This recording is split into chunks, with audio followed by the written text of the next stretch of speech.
um, get the truth, fight to find the truth. And that looks in differently in different ways. One, I had to learn who I actually was.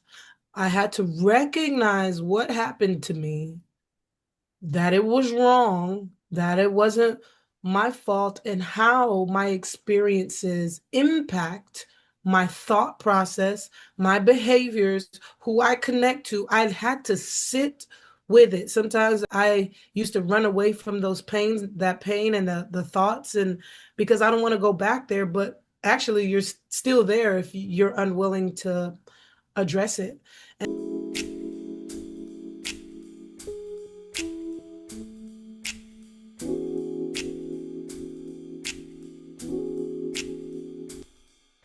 Sisters, hey, little girl, are you looking for hope in a world that has lied to you about who you really are? Wrong woman, holding in story she needs to tell.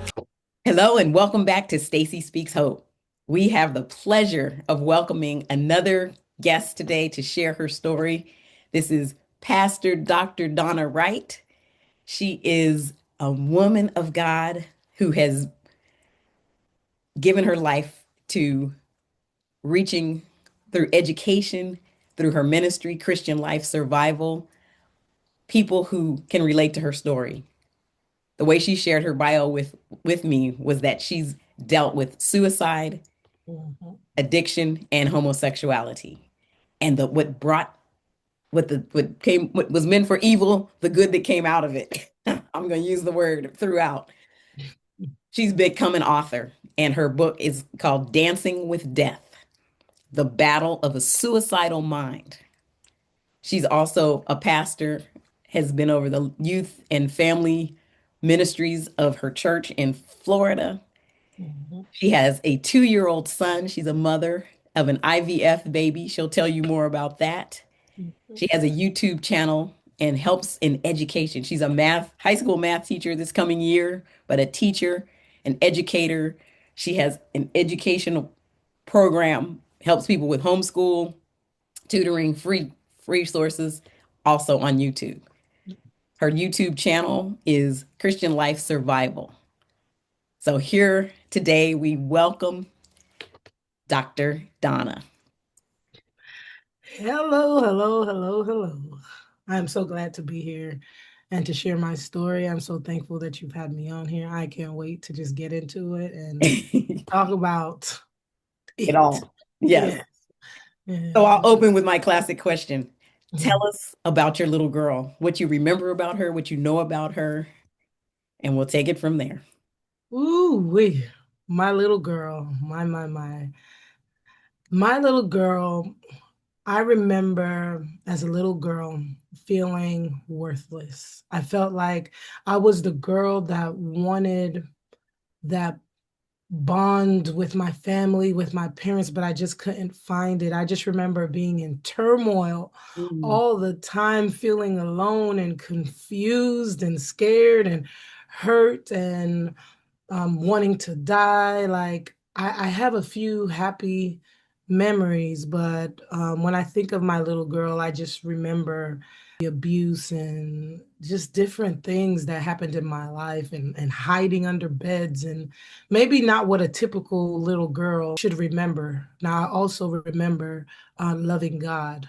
That has always been present. It's like God was genuinely my best friend, no matter what. I remember he would speak to me in dreams and all kinds of things. And so my little girl, I think of the devastation. I remember the devastation, but I also remember that in that my one true friend, which was God. So how young was your little girl that you're picturing right now, hiding under the bed or any of that scenario you just described? Well, that was about 5, 6, 7.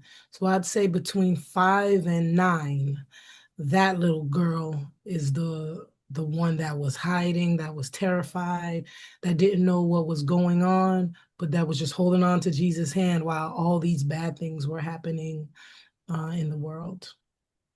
In your world, in your home, or in your world around you? In my world, in my home, which felt like the world around me, It you know. was your world at that age. Yeah. Yes. So I mean, it was rough to see my dad, well, he was my stepdad, but my siblings' biological dad. To see the things that happened in our home with the abuse with my mom, I saw her jaw broken. I saw him come after her and try to stab her to death, knock down doors. This is what I remember. This is my childhood. This is what I remember seeing all the time, the fighting, the crying, hiding us in the room. And when he comes home from work, we know all to go hide. And like it was just a lot. And so when I think about that was my world. My world was get up, go to school, which is where my peace was because I was away from home. And then knowing that while I'm in school, I was going to come back to misery at home. And thank God for my mom because she tried, to give us joy. She was being hurt, and in her hurt she's trying to comfort us, make sure that we're okay and we're protected. And so I remember those moments as well. And so that felt like my entire life, my entire world was there was a routine: hide, know how to hide, know when to speak, when not to speak, don't make anyone angry, things like that. That was my entire being. Wow. And I Mhm. just want to pause because as we make the correlation, the lie that became your truth, the lie was don't be seen, don't be heard, don't be joyful. Go to school because that's a good place. That was a good Yes. truth. Yes. But school was your peace because home was your chaos, your hell, Yeah. the place of fear. And that your Mhm. mother, her beautiful soul, that in her own being abused, still, I'm going to take care of my babies. Yeah. And That's a and mixed message in and of itself, right? uh-huh. Take care of herself. And so, see, I just say that to see how subtle the enemy is with planting. That was like three or four lies.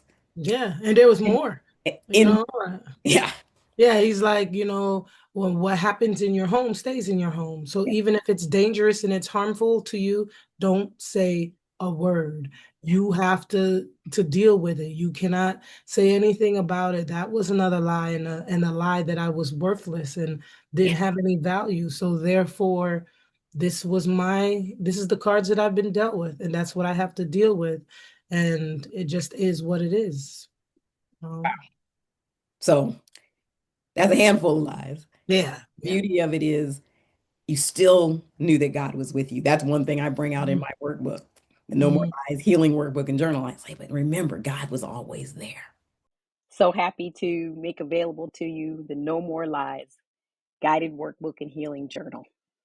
Here's a quick peek inside that will help you get your own copy to see what we've been talking about and having a place to write your thoughts as you remember your little girl, identify the lies, find the truth, and then rehearse that truth so that you can walk into the purpose God has called you to. Go to stacyspeakshope.com and order your copy today. Thank you and God bless. You were not alone. You may not have had the cognition that you were not alone because you felt alone, but you had a knowing and a not knowing simultaneously because you knew your Hmm. friend, but you still in the rest of the spaces felt alone. So Yeah. that was a blessing that you had that. Yep. And you know how some people say, how can God allow certain things to happen? And, and I think at a young age, I understood the answer to that question because I understand that we live in a world of sin and we have free choice. Everybody has a free choice. And sometimes somebody else's bad choices can affect your good life, Yeah. and it's unfortunate where you want to say, okay, well, God, make this stop and make this stop. Well, then he might as well take away everybody's choices. And it's tough to hear. But as a child, I knew that somebody else's bad decision impacted me. But through it all, God said, all right, their decisions are affecting you, but hey, I'm right here. Don't give up. Don't believe what's being said. Don't do it, you know? And so that's what I can appreciate about it. That's amazing. So Yeah. walk us through the journey. So living a life like that at those young ages, I was still in elementary school. Hmm. That continued to show up in your life as that false reality, Hmm. and your world grew a little bit because when you go to out of elementary school, you go to middle school, high school, junior high, or whatever your age is that we called it in those days. Hmm. How did that show up in your world in the way who you were, yeah, how you lived your life? Well, that was the beginning. That wasn't my middle, that wasn't my end. That was my beginning, was experiencing all that. And what happened was, as my mom, that relationship was over, there was a pattern of whoever relationship she did get into it, those men would prey on us as the kids. And so we experienced, myself, an extensive amount of different kinds of abuse, molestation, sexual abuse, physical abuse, everything. And that was throughout our lives, probably up until I was in middle school. And so, and not just from strangers, from stepdads, from other people in the family. It was non-ending, some of the things that you were going through. I think it was meant to try to destroy my mind. But so as we were going on throughout life and experiencing different things, it started showing up now at school in my behavior. So although I was a pretty intelligent kid, my behavior was horrid. I would fight teachers and students. It didn't matter who it was. No one could say anything to me. I was such an angry kid. I Yeah. was just angry, but no one knew what I was dealing with in the background. And so I was labeled. They put me in ESC classes for my behavior because I was not easily controlled by anyone, not my mother, not by staff. So it started showing up in school in that sense, and I would act out. At one point, my mom said something to me and wouldn't let me go to my basketball game because I grew up an athlete as well.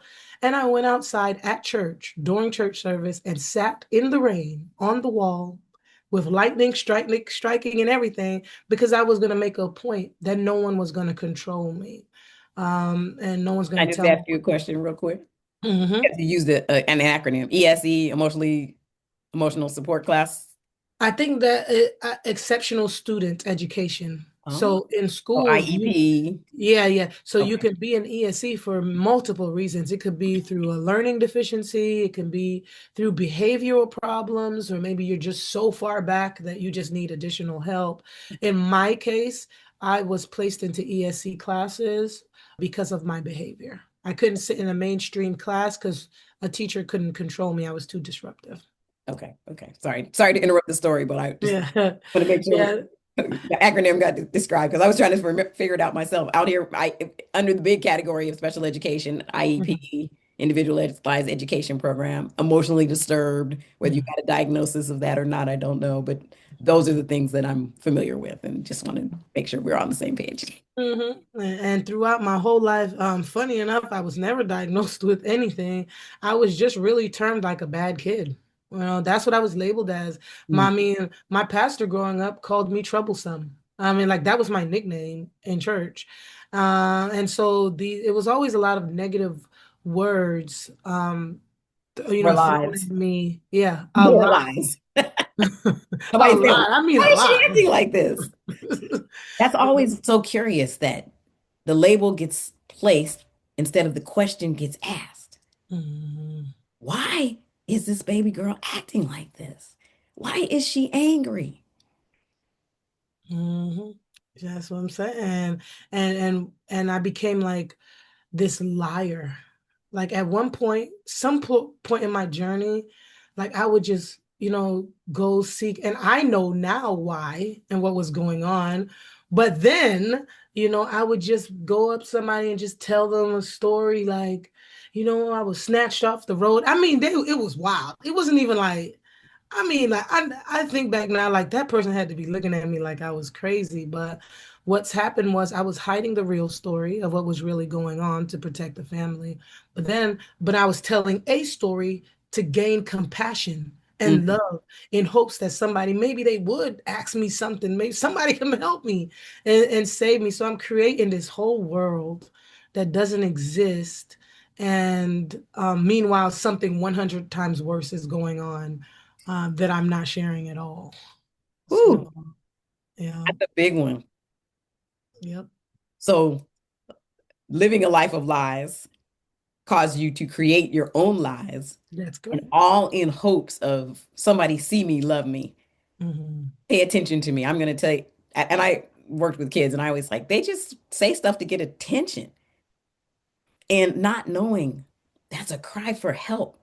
Not Yeah. only as adults, especially teachers, we're busy and there's 29 others maybe looking at us. Hmm. In that moment, I see you, I hear you, and I need you to sit down. Yeah.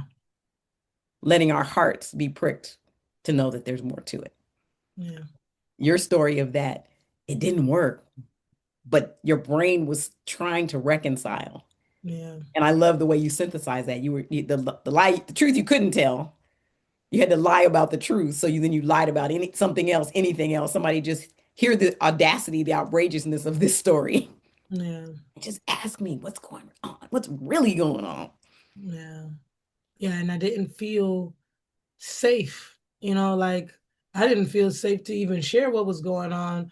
It's like I'm hoping on one end that somebody really sees me, but on the other end, I'm like, whoa, whoa, no, no, no, no, wait a second. I don't know if that's a good idea for anybody to see me because that risk putting my family business out in the street. And I had a family that was prominent in the church. Like my family made up most of the church. So now I'm holding on to family secrets and church secrets because some of my abuse happened from officials in the church.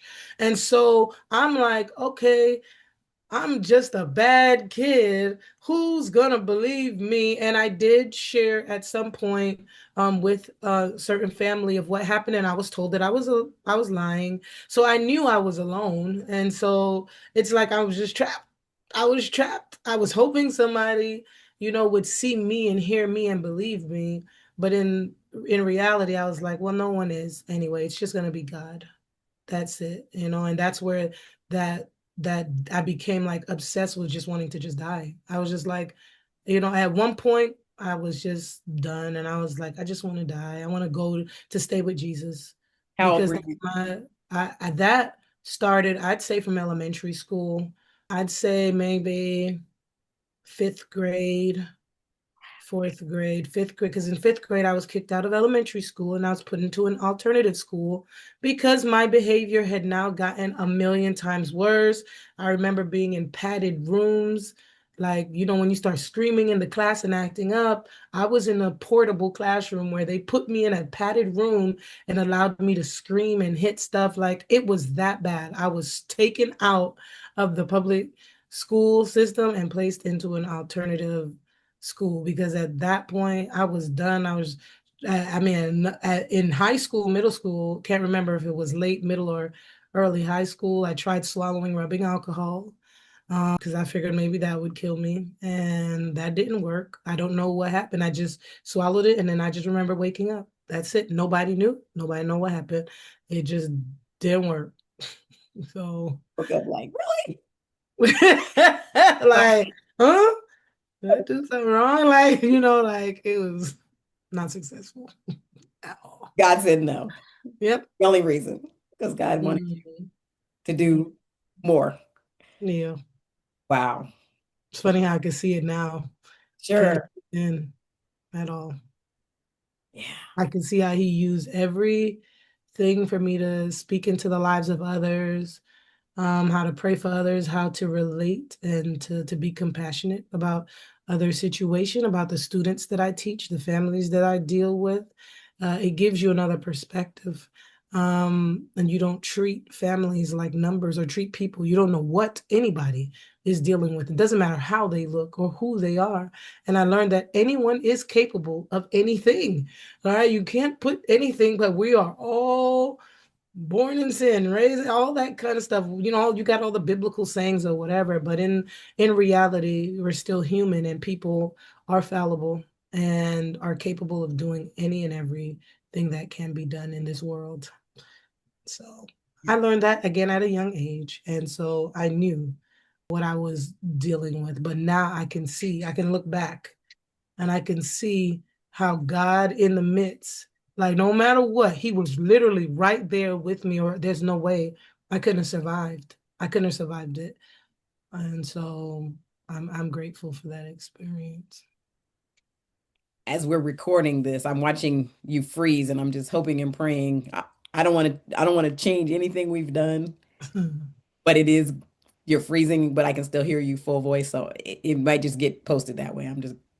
Okay. I don't know what's happening. I don't know Me either. On how my the end, it's recording not is doing happening, anything. but these are such profound words, and because the the struggle that you had lasted throughout the time that you were very young too, so through high school as well. Mhm. And then what happened after high school? Well, I mean, for the most part, my behavior got better, a little bit better in high school because I was an athlete Okay. and it required discipline and rules to play. All right, if I wanted to play, I had to like act somewhat decent. What happened was now I got to the age where you start considering dating and all that other kind of stuff, but the baggage that I had been dealing with and what I had been through with the abuse and the sexual abuse in particular, it made me fearful of men and intimacy. I didn't like closeness and I was just afraid of what would happen to me. And Hmm. so I concealed that in high school. I hid it well and I just got through. But then when I got to college and started playing basketball and other stuff, I realized, okay, well, I can't trust men. I'm afraid of them, so I'm going to go ahead and date women. I'm going to just be gay. I mean, that's what I meant to be because I'm afraid. Like, you can't talk to a man. You can't open up to them, and they'll hurt you. If they don't hurt you physically, they'll hurt you emotionally. So just stick with girls. They're more sensual and da da da. And I came up with all this, and I'm like, that's what I'm gonna do because I can't deal with any more fear in my life. Mind you, I was like saved. I was teaching like praise teams. Like I was involved in the church and everything, but this is what I was going through and what I was struggling with. And I had the type of personality where I would never come out publicly, like ever. Like not because it would be a disappointment to my family, it'd be a disappointment to my church. So I would live a secret life. That's before I busted free and found Jesus and became authentic. But prior to that, I was hiding. I was hiding out, and I was like, well, this is safe, and this is what I'm gonna stick with. And God should be okay with it because I mean, He know my heart. Like I went with that. I went that way. And And, and again, another reinforcement of lying. Lies are lies. Let me just lie to make it right. Lie because it looks good. Lies for other people, protecting church, protecting in your image. mhm, Want them to look at you a certain way. I find it interesting too that you actually, because of a choice to do sports, chose to manage your anger, mhm, chose to control your behavior, mhm, shows the power of your mind mhm. and a decision that if I want this, then I must do that. Yep. So the connection there that you disrupted something that just behavior, Mhm. and that behavior was crying for help that never came. So maybe something said, well, I might as well stop doing this. It ain't working anyway. Yep. And since I want to play basketball, and did you find joy in your sports? Because I you did well did. enough to play for college. So did you get a scholarship in basketball for college? Yes, and so I got multiple scholarships, but I also got educational scholarships. Yeah. So I ended up attending FSU. I practiced with the team, played with them. Because of my religion at that time, I could not officially like play with the team because I was Seventh-day Adventist at the time. I grew up Seventh-day Adventist. Um, and so I had a lot of restrictions, and I don't they weren't really willing to deal with all of that. So I practiced with the team. I played with them, but I had the ability to play wherever I wanted to play. And I was on a full academic scholarship. So, and I still ended up playing college ball. I played in Canada. I played pro ball. I played semi-pro, all that good stuff. But I learned the sports made me disciplined, and I found something that I loved more than the negative stuff. Like I had some found purpose and like something that I was good at, that it brought the love that I needed, the attention that I needed. It brought these positive things. So I'm like, yo, I'm not letting that go. So if it mean I just gotta chill out and don't cuss this teacher out, then I'm not gonna do that, because I don't want, and sometimes I failed. I still cuss them out anyway.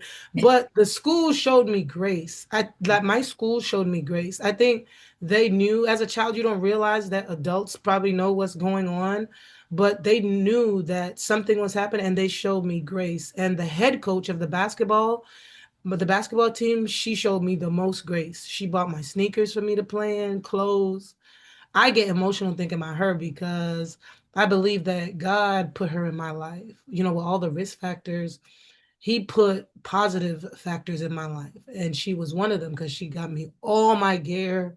She was thoughtful. She was like, man, you just stuck your middle finger up to me last week. And you know what you're going to do? You're going to write me an apology note and you're still going to get to play, but you're going to go ahead and run a mile. You're going to get a consequence and you're going to go run a mile on the track or something. But she knew that I needed the basketball and she didn't want to rip it from me because it would have probably killed me. And so I'm thankful for that. And I think God placed her. She's still in my life. So Good. I thank God for that. That is a big part of my life. Sports. Yeah. So it helped me a lot. Well, you said so many key things that there was Mhm. the discipline, there was the love, there was the acknowledgement. I appreciate the tenderness of your heart Yeah. that you saw the significance of that is making me emotional Mhm. because I just feel that with you and for you that somebody sees me, Yeah. somebody loves me, somebody's going to take care of me. They see there's something else going on when I'm acting like that, and that person's still in your life, which then you were around women. You were around women in probably more physical ways by being in sports, Hmm. and then led into a decision to I want love, and I see this space with women as okay, I feel good here, Yeah. so I'm going to choose to date women because I want that love to be extended into a personal space. You said you had a fear of men and intimacy Yep. because of the abuse.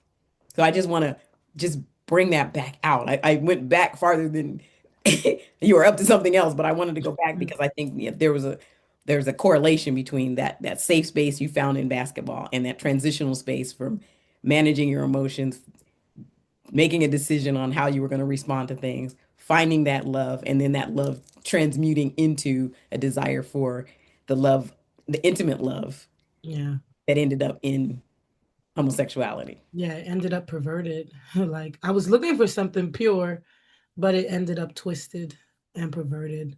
And so it's like every time I found a victory, it's like the enemy tried to find a way to like pour bad stuff in it or something, because that wasn't my intentions. I was just so happy with receiving the love and the attention and the connection, but then somehow it just got twisted up and then it ended up where, okay, well, since I'm receiving this, then let's take it another step forward, and it just got really messed up real Mm, quick. And so, but again, God has always, been with me, and it would really bother me. What I was doing, what I was thinking, I was just like, it's just something about this that is not rocking with me. Like, it's not hitting. Like, this not it. and This you're is living a not, secret life, right? Yeah, yeah. And in your living a happy secret life. place, Yeah. you were still made a decision to live a secret life. So again, Yeah. in authenticity. So the spirit of Mhm. God within you said, "Is this really who you are?" Yeah. Yeah. I am such an authentic, straightforward person that living a secret life was kind of like tough because I've always prided myself on it is what it is. Like I'm going to be what I'm going to be. But just that one little thing though, I'm gonna like hide it. And so it would just bother me because I've always been bold and I've always been a fighter, like physically, like a fighter. Like I was throwing them hands from a very young age. But and God turned that for me to be a fighter in the spirit, as well. And so everything about me, it's still there. It's just that it's like on the light side. It's not on the dark side. Is the best way I can explain that. Right. Like Paul, right? Yeah. Paul was Yes, that's all perfect. in. I'm gonna kill every Christian too. Oh, that wasn't right. Yeah. Believed it was 100% right until it wasn't. And Mhm. so I'm so glad you acknowledge and can see that God used the fighter, the boldness to bring Mhm. you to now you're touching lives. Now you're telling stories in your through your book and the lives that you're changing. In the middle of this, as if someone's watching, thinking of our audience, if you're talking to somebody who's in that place where all of the culmination of the little girl lies are coming to a head, and maybe she's at that place where I can't do this anymore. Mhm. What would you tell her to encourage her to take that step toward healing? And we haven't even talked about your healing journey. It's just kind of this is all, but if anything Mhm. comes to you, what would you tell her in that I space? would I don't feel right. I would say get the truth. Fight to find the truth. And that looks in differently in different ways. One, I had to learn who I actually was. I had to recognize what happened to me, that it was wrong, that it wasn't my fault, and how my experiences impact my thought process, my behaviors, who I connect to. I had to sit with it. Sometimes I used to run away from those pains, that pain and the thoughts, and because I don't want to go back there, but actually you're still there if you're unwilling to address it.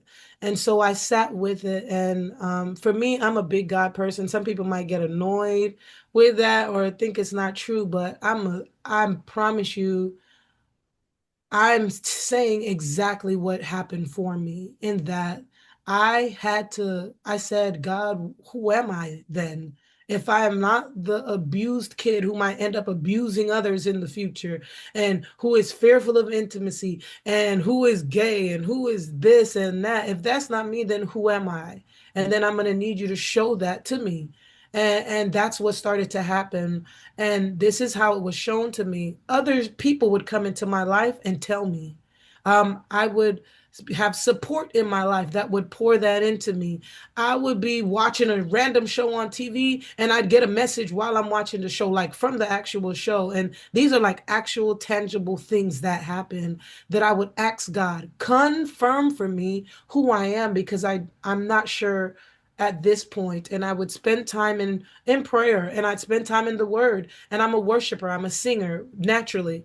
And so I would put music on and God would minister to me and I would meditate. And this is how I learned my truth. And I learned that this was the term that was termed to me, that I was a spiritual Navy SEAL. Like so in that, and that was term I had somebody told me that, but it settled with me because I understood that's what God had told me, that listen, it's not everybody that I can trust to come through what they've come through and still be standing and rocking with me and still be in one sound mind, or whatever. And so I understand, because there's this big world and there's all this sin, I have to put pillars out in this world. I have to put people out in this world that can help others as well.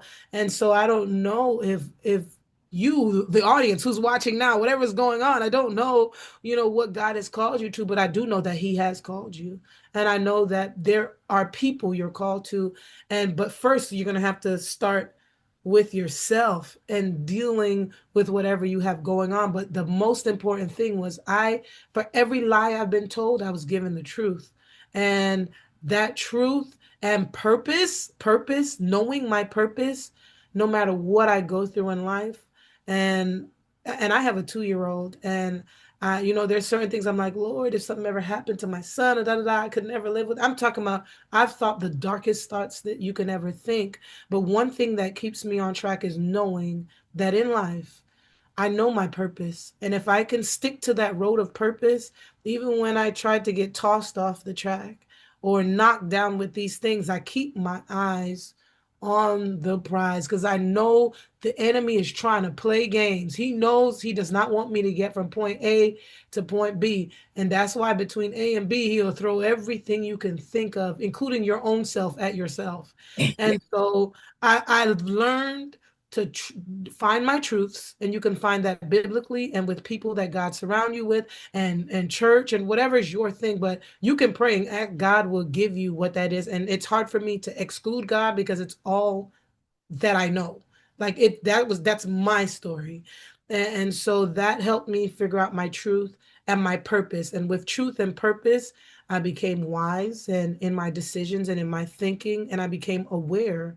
And I learned that this thought is in your head because the enemy wants this to happen. What do you want to do with that thought?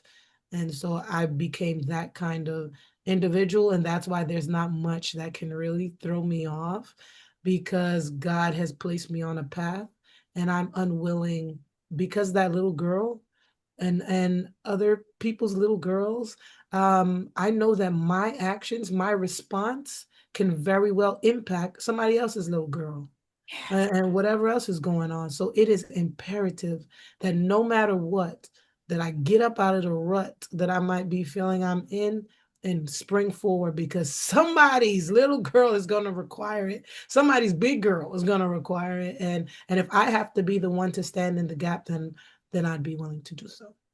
Ooh, amen. Mhm. Better preach. That was a preach right there. And I love the big God, big Mhm. God. God is, there's nothing. No. And that he's always been there, and knowing, getting that real clarity that these things are just the enemy trying to throw me off track, trying to throw Mhm. me off track. Clarity of purpose, knowing yourself, asking God to be still and know that he is God. Those are the kind of things I put in my journal. So just this is confirmation and affirmation for me of Mhm. offsetting the lies and getting, ask God who you are, ask him to show you what you can't see and feel what you don't want to feel, to go back for purpose. So as in your story, I love this. Thank you for dropping that gem, that nugget. Mhm. You talked about addiction. Where did that come in? Oh, so that was a big part of my story, because with being a minister, because at this point I was involved in the church. Now, this is late in my journey. This is after college. This is like I know the Lord. Like we cool. Like I'm doing what I'm supposed to do. But that didn't mean I didn't still have a lot of stuff going on in my mind, in my family, in my world around me. And with serving in the church, I still wanted to present. And this is something that I learned as a little girl. You protect your image as best as you can, and you protect your family at all costs. So with that, it required silence and and keeping it covered and buried. You can't let anybody know that you're going through this. What kind of minister or pastor would you be if somebody knew that you still battling with this, or you're hurting about that, or you're still thinking thoughts of suicide might come to your mind, whatever it is. And those are some things that I was going through, but I didn't feel comfortable exposing myself, because maybe I would be not thoughtful as worthy to be in the position of praying for others, of singing, of being an author, of being a teacher, no matter what. And I was all these things, being a social worker. I can't be a leader in this and be battling with negative thoughts. And so I chose to do the route of burying my thoughts and everything into drinking, because that appeared to make my situation subside. Like it made it better. Like, okay, you're not feeling good today, you feel alone, you don't got no man, you don't got no husband, you by yourself. These are different thoughts that I remember. You living at your mom house at this age, you failed in basketball, you should have went to the WNBA, been playing WNBA, playing for years, and my mind would become boggled with these things, and I'd get up out of the house, get in my car, go to the racetrack, pick up a Four Loco, come back home, sit down, drink that, and I would just be fine because I was my emotions were, what do you call it? They were covered, like it was like covered up in the drink because I just felt too like tipsy and relaxed to even care. And so I would just drink it away, put on a good Netflix series and have a drink, and my whole life was better. Or at least that's what I thought. So That, basically, you numbed out. You yeah. numbed the pain. Yes, numb. That's what I was looking for. Numb. I was numbing what was going on. And so alcohol played that role really, really good. I didn't have to talk to anybody. I didn't have to share any secrets. I didn't have Mm. to say anything. Just drink. And guess what? You'll be okay in the morning. Drink now while you're going through it. And then, you might feel a little bad in the morning. That's all right. You'll be okay. But at least now it won't let you make any bad decisions from those thoughts that you're feeling. Just drink and stay at home and be okay rather than address those feelings head on and end up making a decision that you have to publicly deal with. So alcohol for me was a silent counselor. It was like my it was like it was like my therapist. And so The I, therapist. yeah, I chose to use that method. And Wow. and it ended up becoming a problem when I things got so bad, I would pour alcohol into a water bottle and go to church. Like it was with me in church. Like I had my water bottle full with alcohol in it. And I mean, doing praise and worship and everything. And I'm just like, in church, like like, okay, all right, come on, like in church, yes, in church, I had it with me. Someplace I can't even say because I don't want them to try to come back, though. But my Right. alcohol was just with me, and I was like, it was like my safety tool. Like I'm not even gonna get mad at you. You know what I'm gonna do? Just take this sip and I'll be okay. And so I realized it was a problem. It was a problem. And I had become like addicted to just drinking my problems away. And yeah, just not feeling it all. No, yep. And it worked for me because I was quiet. I was quiet but powerful when I did speak, when I sang. You could tell the gifts come without repentance. My gifts were still there, but I wanted at all costs to protect the image that I had. I remember that little girl. I remember what I've been through. I remember being alone. I remember all of that. And not even myself, I was going to allow to mess it up by speaking to somebody and saying, I'm hurting and I'm hurting because of this and I need this. It just made me look weak. And so, or at least I thought that it would make me look weak. And so I decided that that's what I was going to do. But again, God has always been with me and he's just so gentle and thoughtful Yeah. in who he is. I just want to recap all that again. These are such nice big chunks of Mhm. the addiction came through numbing out your feelings. And Mhm. you said something very critical also about people, if people knew, they would think you weren't worthy because that Mhm. was the lie that was planted as a little girl. Yeah. You were unworthy. So there it still showed up in your ministry. I can't be me because me is doesn't have the worth. Yeah. And even though God was there through all of it, and that I so appreciate and thank you for your transparency, your authenticity, telling the truth of I was doing all this while in church because that was where I kind of got to my place. I was like, I'm still have rage, and yes, I'm Mhm. saved. I know the Lord, blah blah. But that rage is real, and Yeah. in your space, that self worth being in question, that not wanting to feel the feelings, keeping the image, keeping the facade to the point where it wasn't just drink before you went to church, it was drink in the church because you just, In. I mean, I want to smack you or whatever the feeling is, because I had the fighting thing too. Mm. So it's like, that was my word, not yours. Mm. But knowing how you get to that place where anything not to feel the feelings is basically what it comes to. Yeah. And admit that you needed help. Were you clear about the help that you needed? Did you know? What you could you say, I need help with this? Yes. One thing is God has always placed support I'm been very good at identifying what's going on with me. And I had really good friends. And so I was aware of what was happening.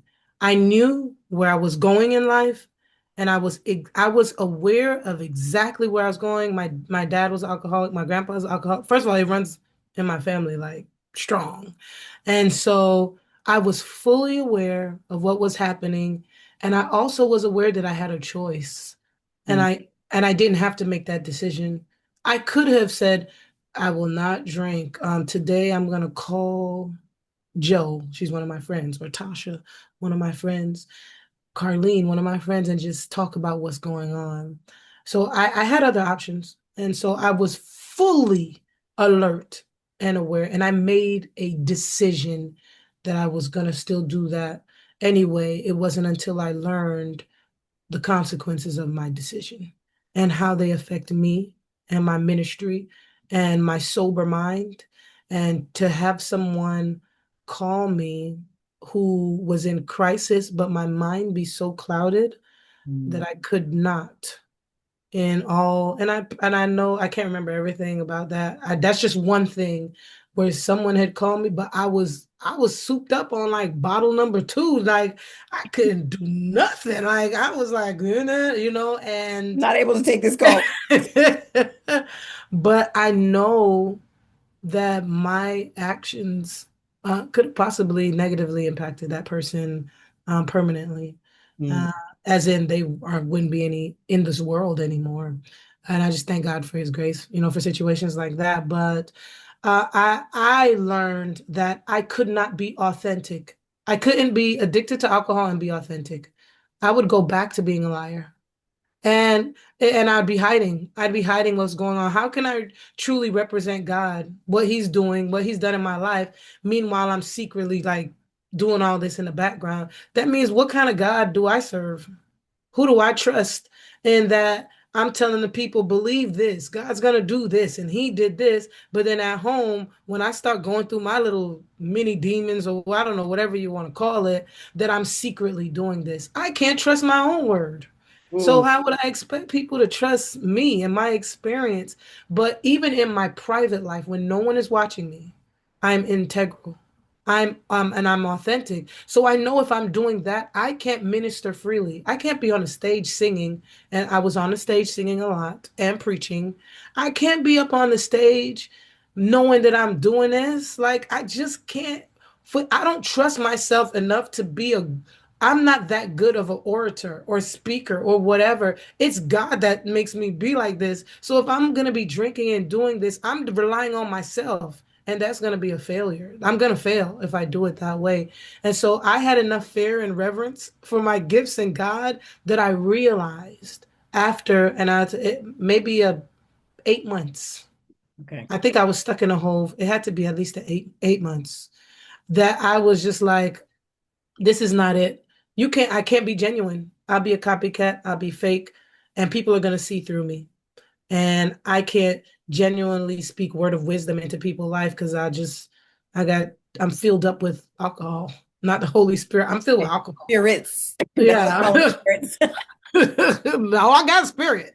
All right. But, so I didn't want to risk affecting others' lives. And it was bothering me not being authentic. I think that's always been my thing. I've just been an authentic person, which is why that lie, even as a little girl, was probably pressed so much in my life because genuinely I have to be authentic. It's one of my callings. Like my name is Dawna. It means the light that breaks darkness off of people's lives. So I can't break darkness if I'm in darkness and struggling with darkness.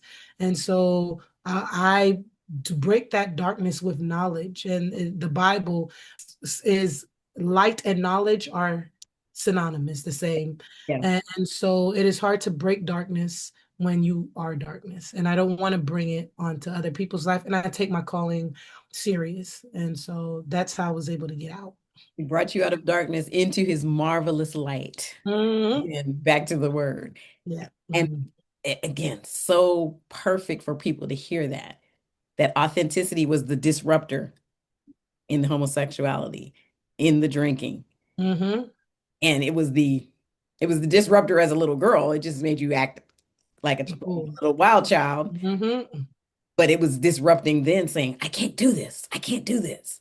I must be authentic. And I'm being conditioned, trained, forced, carried the family lie, the family secrets, the church secrets, then the self secrets. I can't even tell you how I feel because you won't think I'm worthy to do the things God has called me to do and the things I've been doing. And so being out of alignment with showing up with a pure vessel Mm-hmm.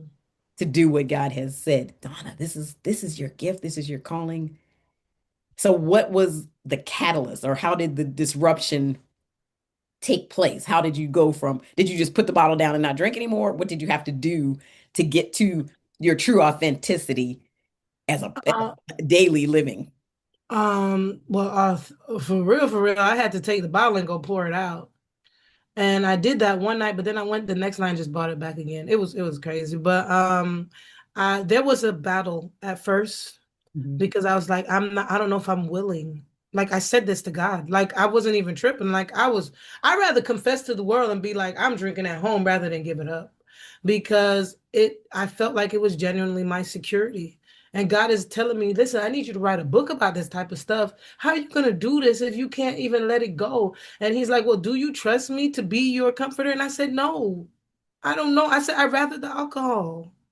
Like I prefer the alcohol. Like you're up in the air, da da da da da, and whatever. And like the alcohol is right here beside me. Like this is like I had these very real conversations. Like it's in my hand. God, do you want to come down and hold my hand? Hold my hand right now, then. And I would literally say that. I was like, come hold my hand. If you can be my comforter and you're supposed to be with me through all this stuff, come down from heaven. Because guess who is here? This alcohol, this bottle. And so I had very real conversations and God, I know God be like, girl. Ooh, but I think he would show up through others. Yeah. And he would show up in everything, in different situations. It's hard to pinpoint them all. But what I do remember is, I would get random calls, random texts, or I would get a feeling, just a sense of peace. And I was like, oh, wait, Jesus, that's you. Hold You up. holding my hand. You all right? Like I'm not tripping. And when I realized that, first of all, I can tell him anything and never be judged and be okay. So I can talk to him about anything and how I'm feeling. I started doing that. And as I started building my relationship with him, I'm still drinking, building my relationship with him. My friends are pouring into my ear. I'm watching certain things on YouTube. I'm praying for more people. People are calling me, asking for advice. I was invited to a show to do my testimony. So different things are happening in my life. And I'm like, God, you still use me. I'm still drinking. Now I'm talking to you. I'm still drinking. You still gonna use me. He's like, yeah, I am. I got to a point where my heart, my heart changed towards God. And Mm. because my heart changed, it's like I genuinely was like, how can I let this man down? Like, look what he's doing. Like I'm here cutting up and he's doing, and again, I can't fully remember everything, but it was a lot. Whether it involved finances, and I have some of the testimonies on my ministry channel. And so he was just doing so much, and I was like, yo, this man really is rocking with me. You know what? I Yeah. must can put down this bottle of alcohol. I have got to try. Girl, get it together. He wants you to do a book. You don't want to do a book and help others? No. Yes, yes, I do. I do. And so eventually I stopped buying it. I was like, and I did a transition. At first, I said, okay, I'll drink alcohol when I'm out with my friends, but I'll never buy it in my home. Mm. So I stopped buying it in the home. But then I stopped drinking it when I was with my friends. So it was just gradual. And then I was like, and then after a while, it was months and months, and I had no alcohol. I had literally had no alcohol, but it came because I saw the heart of God. And I also realized it actually wasn't good for my teeth. It was hurt. My teeth was hurting. There were like actual consequences. So my teeth were giving me problems. They were hurting and it was causing some like medical issues. in my life. And so I was like, first of all, physically, this is not good for me. For okay, there's a spiritual aspect of whatever, but physically, it was harming me. I was waking up with headaches. I was forgetting things. Like it was affecting my just regular day to day. But I realized I could be greater in ministry and in helping others, which is something that God uses to motivate me. Because sometimes it would appear as though I care more about others than whatever's going in my life. So he's like, all right, since you want to think like that, do you know that your actions could impact her over here? That it's like he used it. He used the thing that drives me to drive me to put it down. And so that's what ended up happening. I just kept it real, 100, and I told somebody that I was struggling, Mm, and because I learned in isolation, yeah. that that's not good. The enemy uses That's a trick of isolation. the enemy. Yes, exactly. Yeah. The authenticity. I love that. And that was intimacy. You Mhm. experienced the intimacy that no human can ever give you. Yes, that is true. So I just named that for you Yeah, that is and it. your future husband. I'm going to name and claim all of that. Just put that out there for you. That's the kind of intimacy that you know as the foundation. Yes. So as you meet your husband, Hmm. that is the base. Just to meet in that space. Can we talk to God like that? Can we talk to each other like that? Yes, come on. Come on. I mean, that's my prayer. I always say, God, when you send me my husband, but you just gave me some words for it. So that was good. That I'm gonna take that because he was my foundation. He is who I learned intimacy from. I learned it in my relationship with him. That's beautiful. So the transformation and the brilliance of your mind to go through all the things you went through. You knew your body well enough to know when you were disturbing it, when you were destroying it. Hmm. Athlete, when your body wasn't right, the physical impact to you, your teeth and your physical body. Yeah. Your mind was always strong enough to get a full scholarship when you acting that way in school. Are you kidding? Hmm. Hmm. Athletic and an academic, a full academic scholarship. Yeah. So that just goes to show that the worth that God placed on you. I'm going to use the word back because again, I'm Stacy Speaks Hope. I'm speaking this into you. Yeah. Yeah. That it was always there and how he used it. Tell us about your book as we kind of wrap up. I know this has been Yeah. so rich, beautiful, but tell our listeners about your book and how they can get it. Yeah, so my book is titled Dancing with Death: The Battle of a Suicidal Mind. It's not even just talking about like physical suicide, but suicide from church.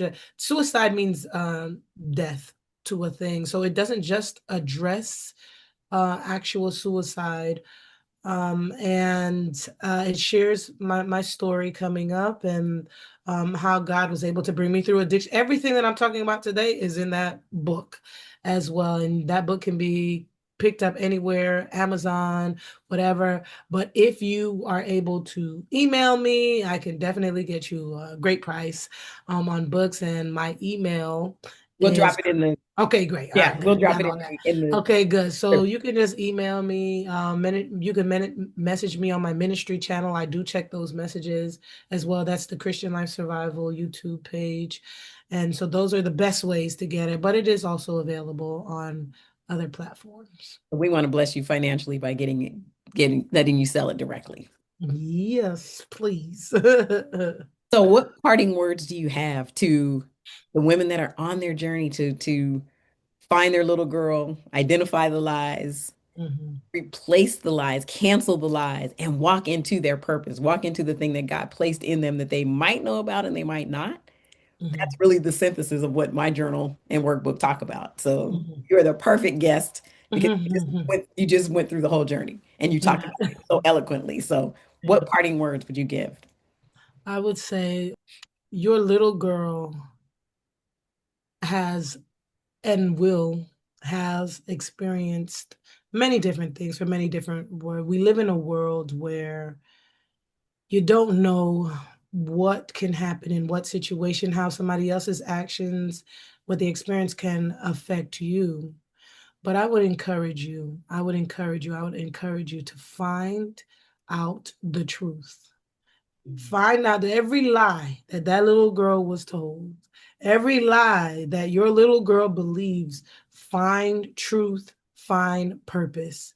In truth and in purpose, you can have a bigger vision. Don't allow one little scene in your entire big movie to mess up your entire life. We all have different scenes, and those scenes make us who we are. They develop us up into who God has called us to be and to what you're going to do in life. So don't allow a small moment, a small thought. Don't allow the thoughts of the little girl to affect the woman that God is going to call you to come into, to be. You brought me to tears, for real, with that. Yeah. That's the summation of my message. That's what God has placed in me, to bind up the brokenhearted. Mm. So thank you. You're welcome. I appreciate you though, man. Like your book, your story, your word, it just resonates with me, with my testimony, with my life. I wish I had found a book like that growing up, or things like that. But the good point is God has placed you as a pillar now to help my little girls and to the little girls of many others, because it's not until you can address that little girl that you can address the woman. Yes. And many of us can get stuck as that little girl with the little girl thoughts and beliefs and what has happened. But this ministry that you have, this word, the speaking hope and all of that, hope is necessary. It's needed. I know there's truth. I know there's purpose, but without hope, none of that even matters. And so I found hope. And now I'm here. Now I'm able to be a pastor and a minister and a worshiper and a mom. And in being a mom, I genuinely understand God. Like for real. Well, I never Yeah. fully understand you, God, but like I understand a lot, and so I thank you for allowing me to share my story, and for your words and putting words to thoughts and emotions and feelings, because that's needed. We need that in this world. We need it. So I'm appreciative to be here and to share my story. And thank you for giving me the opportunity. You are so welcome. It has been my pleasure and such a blessing. To our listeners, yet another amazing woman's story. Plug into the parts that connect to you. Hear the things that resonate, because we struggle with our self-worth. We struggle with telling how we show up, what people are going to think. Are they going to love me? Am I going to be rejected, accepted? Am I going to be all that I'm supposed to be? Am I being authentic? Do I know what the lies were that threw me off, that affect my woman? The theme song for this podcast says, grown woman with the stories that you need to tell. God gave me those words, and I gave it to some young ladies who made it into a song. So don't keep yourself in that loop. Keep coming back, keep hearing stories, keep getting inspired so that you can keep going yourself to be empowered to be the woman God has called you to be. God bless you. Thank you for being here. Be blessed. Until next time. Thank you for watching Staci Speaks Hope. Don't forget to subscribe, like, and share. To schedule a free coaching call, the link is in the description. Grown woman, holding in story she needs to tell what God really wants you to do in this world. In His name, hope to break free from the shackles and the lies that have become your truth and put blinders on your eyes. You built walls around your heart. You have plugged up your ears. Get freedom to hope's what you need. It's in reach. Wipe your tears, little girl.